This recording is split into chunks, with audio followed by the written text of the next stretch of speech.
A password is defined as a word or string of characters used for user authentication to prove identity or access approval in order to gain access to a resource, which is to be kept secret from those not allowed access.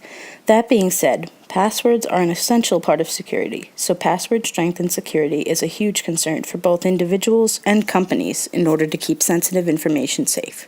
Password strength is a measure of the effectiveness of a password against both plain guessing and brute force attacks. Sometimes, passwords are the only thing in the way of access to key personal or confidential information, so testing them could be the difference between security or a breach. Password testing tools can be used individually on personal systems and passwords, or by companies while ethical hacking to test the strength of company security. The tool we're going to be demonstrating today is the John the Ripper password testing tool. Here's a little scenario to start you off with.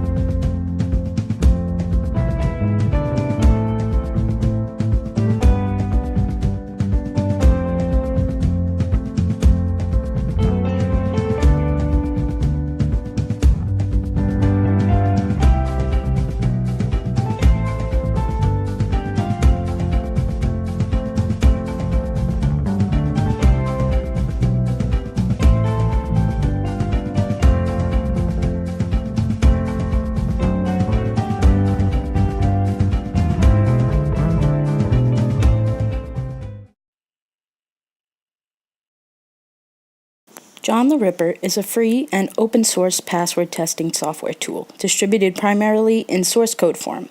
However, if you would rather use a commercial product tailored for your specific operating system, try John the Ripper Pro, which is distributed primarily in the form of native packages for the target operating systems, and in general is meant to be easier to install and use while delivering optimal performance. John the Ripper was initially developed for the Unix operating system. Now, however, it runs on 15 different platforms, 11 of which are architecture-specific versions of Unix, along with Windows 32, BOS, and OpenVMS. The program's stable release came on May 30th of 2013, and it is a registered project with OpenHub and listed on sechtools.org. John the Ripper is one of the most popular password testing and breaking programs because it combines multiple password crackers into one package, auto-detects password hash types, and includes a customizable cracker. It can run against various encrypted password formats, including several crypt password hash types, most commonly found on various Unix versions, Kerberos AFS, and Windows NT 2000 XP 2003 LM hash. Additional modules have extended its ability to include MD4-based password hashes and passwords stored in LDAP, MySQL, among others. One of the modes the John the Ripper program can use is the dictionary attack. It takes text string samples, usually from a wordless file, encrypts the samples in the same format as the password being examined, including both the encryption algorithm and key, and compares the output to the encrypted string. The program can also perform a variety of alterations to the word list of dictionary words, and try them as well. Many of these alterations are also used in the John the Ripper single attack mode, which modifies an associated plaintext, such as a username with an encrypted password, and checks the variations against the hashes. John the Ripper also offers a brute force mode. In this type of attack, the program goes through all the possible plaintexts, hashing each one individually, and then comparing it to the input hash. John the Ripper uses character frequency tables to try plain text containing more frequently used characters first. This method is useful for cracking passwords which do not appear in the dictionary word lists. However, this does take a long time to run.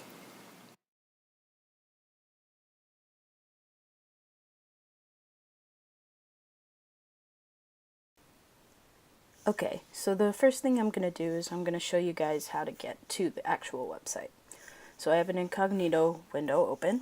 So you go to openwall.com/John. Of course, you could just Google it, but I know the URL, so I'm just going to go right to the website.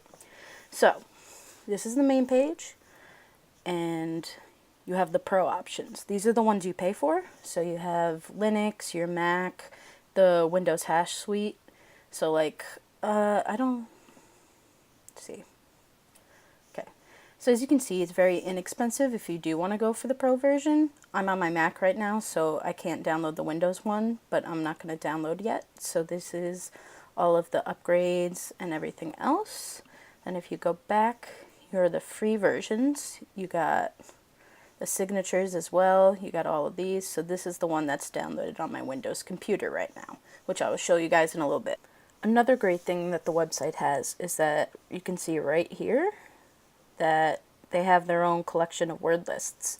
So it has common passwords, word lists for 20 plus human languages, and it files with common passwords with unique words for all languages combined. So if you click on that, especially if this is a company doing this who has no idea, like they're not a tech company, it's about $30 just to get the full version of the word lists. So it's not expensive at all.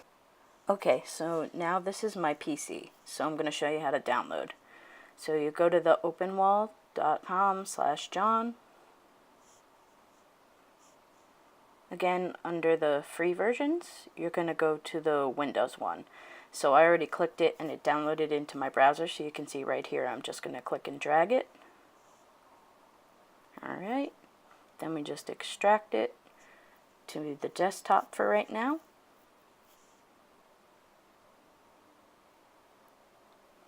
Just wait a second. Okay, so as you can see, it's got the file in there. So we're just going to rename this John. Alright, then we're going to cut it and we're going to put it into our local file. So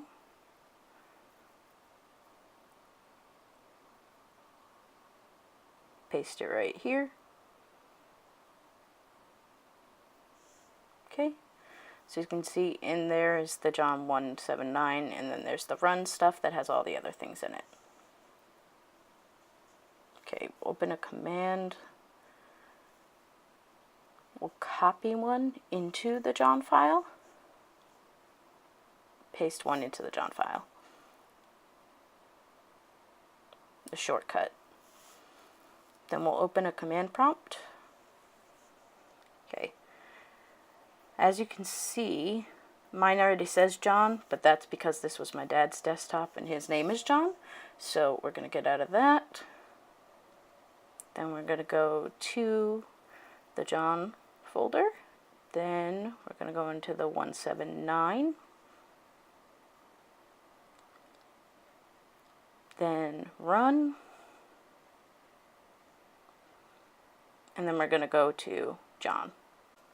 Then these are all the commands you'll see. As you can see, the single one right there is the single crack mode. Now I'm going to break down the cracking that we did in our midterm video. So as you can see, we have a password dump file in this one. This has all of the password hashes of the local user accounts. So I'm going to open up a command. Okay.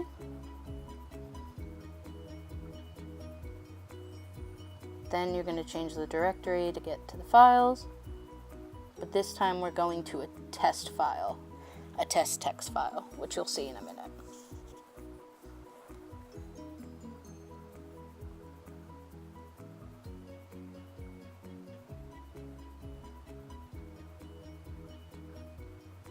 See? So the test text has some hashes in it. So now we're going to copy it and put it into the John files. That way it can hash against it.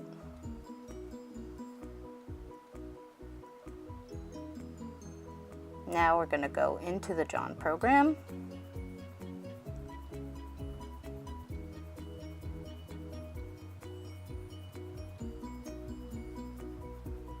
And now it's cracked it. So now we're going to show the test. And now you can see how it used the hash, and that's the cracked password right there for the account.